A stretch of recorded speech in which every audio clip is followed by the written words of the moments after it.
বিনিয়োগকারী বন্ধুরা আসসালামু আলাইকুম। আশা করি আপনারা ভালো আছেন। বাজার আজকে কারেকশানের অ্যানালাইসিস দেয়া ছিল, তো কারেকশান হয়েছে ঠিকই এবং বাজারের পারপাসও সলভ করছে। এইভাবে বাজার কারেকশান হয়, কারেকশান হতে হবে।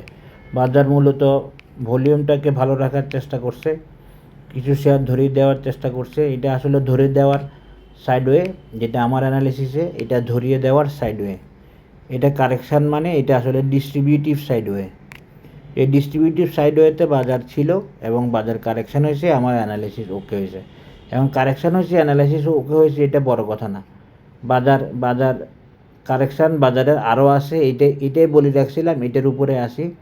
কারণ বাজারে কিছু মেজারমেন্ট কমপ্লাই করছে, কমপ্লাই করাতে এইটা বলা যাচ্ছে। এই যে দেখেন, বরাবর কালকে যে রেজিস্ট্যান্সটা দেখাইছি ওইটা কিন্তু ক্রস করে নাই প্রাইস। এই যে দেখেন, এই রেড ক্যান্ডেলটা ওই রেজিস্ট্যান্সের নিচে থেকে এই ক্যান্ডেল ধারণ করছে, গতকালের রেজিস্ট্যান্সটার নিচে থেকে।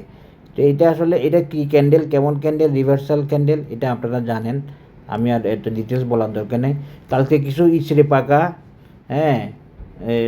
পাকনা পোলা পায় না আর কি, আমার অ্যানালিসিস নিয়ে কমেন্ট করছে, এই করছে। তো ওরা আমার অ্যানালিসিসটা একটু বুঝে নাই, আমি কোন বেসিসে অ্যানালিসিস দিই, কিসের বেসিসে অ্যানালিসিস দিই। তো এই লেভেল থেকে বাজার কারেকশান হওয়ার অ্যানালিসিস কেউ দিছে? বলে যে কেউ অ্যানালিসিস দেয় নাই কারেকশানের, আপনি দিতেছেন। তো আমি আমার অ্যানালিসিস দিচ্ছি, আরেকজন অ্যানালিসিস দিবে, এটাই তো নিয়ম। আমার অ্যানালিসিস ওকে না আনোকে তুমি আমার অ্যানালিসিস দেখি কিভাবে কমেন্ট করো? তুমি কোন ইস্টে পাকা আসছো কোত্থেকে? তুমি দেখো না, আমার পরের দিন না দেখবা তুমি অ্যানালিসিস ওকে কি ওকে হয় নাই। ওকে কি ওকে না, তুমি তো পরের দিন দেখবা, আগেটা তো আগের দিন অ্যানালিসিস। এর বাইরে যে কথা সেটা হচ্ছে যে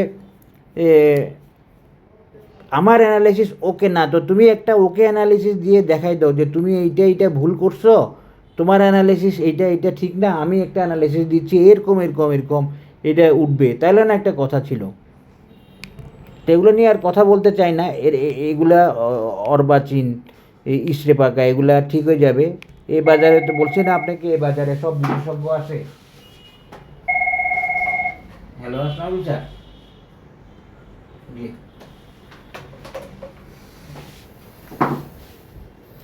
এখন যাই হোক, বাজার এখানে নামছে, এই বাজার কারেকশান হয়েছে, বাজার কারেকশান হওয়ার ছিল।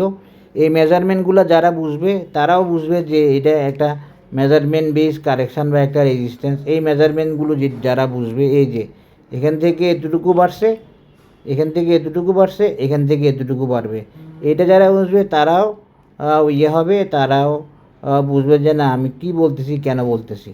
এই যে এখান থেকে এখানে, যাই হোক, এখন বাজারের আপনারা আমার অ্যানালিসিস আগেরগুলো দেওয়া আছে, দেখে নেবেন। আর আমি একবারেই আর বেশি কিছু বলতে চাই না। বাজার কারেকশান নিয়ে তো বলতে ইচ্ছে করে না, কিন্তু কারেকশান নিয়ে না বললে তো আরে আপনি বুঝবেনও না যে কারেকশান হবে। এরপরে বলবেন যে ভাই আপনি অ্যানালিসিস দিয়েছেন, কারেকশানের কথা তো বলেন নাই। কারেকশানের কথা বলা ভালো না বলা ভালো সেটা আপনারা জানাবেন। যাই হোক, এখন এই যে মেজারমেন্টটা কি বলে? এই মেজারমেন্টটার টেকনিক্যাল ব্যাখ্যা বুঝে কেউ? কজনে বুঝে? এই মেজারমেন্টটা যে আমি দিয়ে দেখাইছিলাম, এইটা যতটুকু এইটাও ততটুকু, এটা একটা মেজারমেন্ট, এটা টেকনিক্যাল অ্যানালিসিসের মেজারমেন্ট, এটা তো বুঝতে হবে। তো যাই হোক, এইটা সব কিছু দিয়ে, অনেক কিছু দিয়ে দেখানো যাবে, দেখানোর সুযোগ আছে। তো সেগুলো আর ডিটেলস না বলি। এই যে রিট্রেসমেন্ট 0.618, এটা কীভাবে মিলে গেল, এটা কীভাবে মিলল? আবার এক্সটেনশান এই যে এক্সটেনশান 1.618, এটা কীভাবে মিলল? এগুলো বুঝে কেউ নাকি বাজার কারেকশানের কথা বলে না, আমি বলতেছি। আমি আমার অ্যানালাইসিস দিচ্ছি, আপনি আমার অ্যানালাইসিস ফলো করতে কে বলছো? আপনারা আমার অ্যানালাইসিস দেখতে কে বলছে? জান, আমার দেখার তো আপনার দরকার নাই। সুতরাং আমি আর কথা বাড়িতে চাই না। বাজারের আমার অ্যানালিসিস দেওয়া আসা আগের, আপনারা সেগুলো ফলো করবেন, করলে না করবেন, অসুবিধা নেই। আমি তো কাউকে ফলো করতে বা এটা মানতে বাধ্য করাই না অ্যানালিসিসের মাধ্যমে। তো এখানে আসি, ইস্টে পাকামো করার তো দরকার নাই। আশা করি বুঝতে পেরেছেন। আর ইন্ডেক্সের আগের অ্যানালিসিসগুলো ফলো করবেন এবং সেগুলো হচ্ছে আমার সাপোর্ট রেজিস্ট্যান্স লেভেলগুলো দেখার চেষ্টা করবেন। এর বাইরে আর কিছু না বলি। সবাই ভালো থাকবেন, ধন্যবাদ, আসসালামু আলাইকুম। কি কোনো প্রোগ্রাম হয়েছে নাকি? এটা কি